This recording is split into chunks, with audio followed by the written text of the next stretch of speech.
But that's one of the advantages of being immortal. We never grow old. Is he pretty? He's extremely pretty. But he's inclined to be stout. I see no objection to stoutness.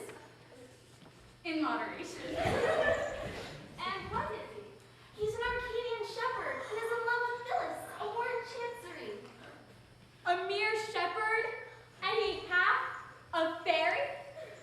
He's a fairy down to the waist, but his legs are mortal. Dear me! I have no reason to suppose I am Mercurius than other people, but I confess I should like to see a person who is very down to the waist, but whose legs are mortal. Nothing easier, for here he comes.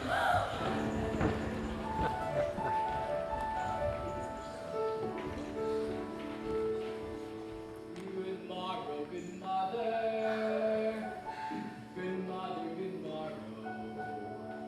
By some means or other, pray banish your sorrow. With joy beyond telling, my bosom swelling, so joined in a measure expressive of pleasure. For I'm to be married today, today. Yes, I'm to be married today. Yes, he's to be married today, today. Yes, he's to be married today.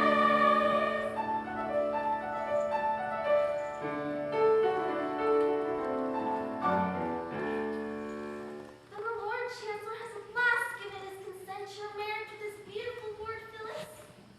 Not he indeed. To all my tearful prayers, he answers me, a shepherd lad is no fit husband for a ward of chancery. I stood in court, and there I sang him songs of love, with pipe accompaniment.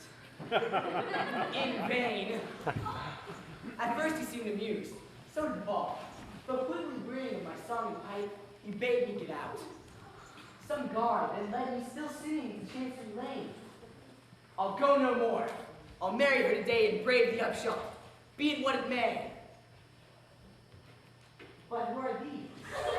Oh, stripper, rejoice with me, for my queen has pardoned me. Pardon you, mother? This is good news indeed. And these ladies are my beloved sisters.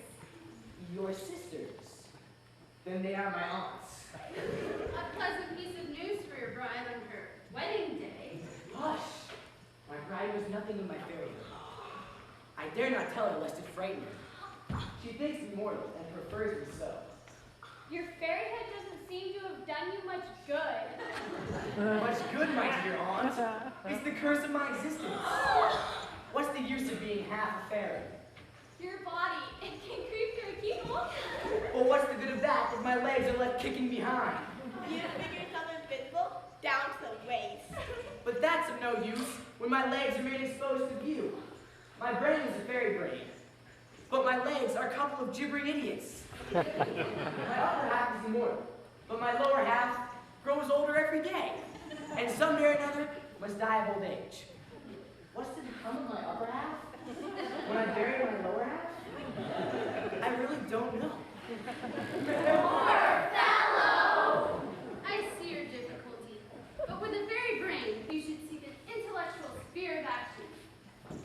Let me see. I have a borough or two at my disposal. Would you like to go into Parliament? A fairy member! That'd be delightful! I'm afraid I should do no good there. You see, down at the waist, I'm a loyalist, a Tory of the most determined description. But my legs are a couple of confounded radicals. And on division, they'd be sure to take me to the wrong lobby. You see, they're 2-1, which is a strong-looking majority. Don't let that distress you. You shall be returned as a liberal conservative, and your legs shall be our peculiar care. I see your majesty does not do things by halves. No, we are